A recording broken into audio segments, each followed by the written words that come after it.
I got started because I've been in the insurance industry over 20 years.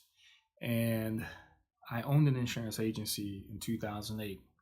And I discovered this huge problem in the way insurance agencies operated after we sold insurance. And that was how we verified insurance between stakeholders. Um, we've historically done it as a sheet of paper, and that technology has been around since the 1970s. And so, what we would do is create these certificates of insurance that indicated that you had insurance. But let's just say tomorrow your client allows the insurance to lapse. How does anyone know? So we were creating these insurance certificates for these third parties like banks, like real estate companies, manufacturers, construction companies, transportation companies. And basically, we get asked to do a number of tasks to fulfill that. And it would be a very costly and laborious process that we had to go through and we couldn't recover from. And so, with that being said, I just said that there had to be a better way.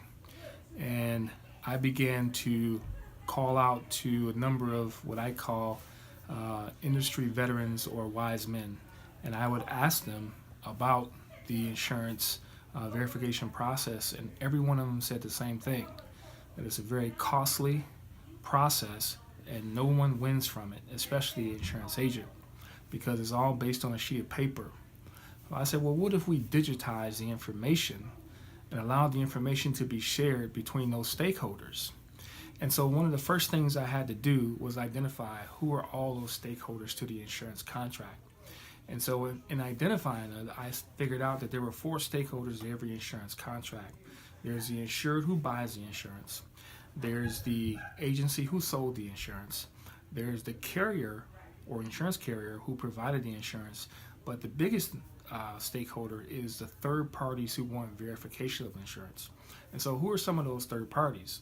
Well, the biggest one is the banks or lending institutions.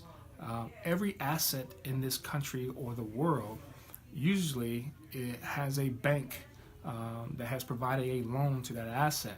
And before they provide that loan, you have to prove that there is insurance or the transfer of risk on that asset for the duration of that loan in order to receive that loan. And in going through that process, there is a sheet of paper called a certificate of insurance that every agent has to issue to these banks just to prove that there's insurance, but there's no ongoing compliance or verification of that information. And so therein lies the problem, and also that's where the solution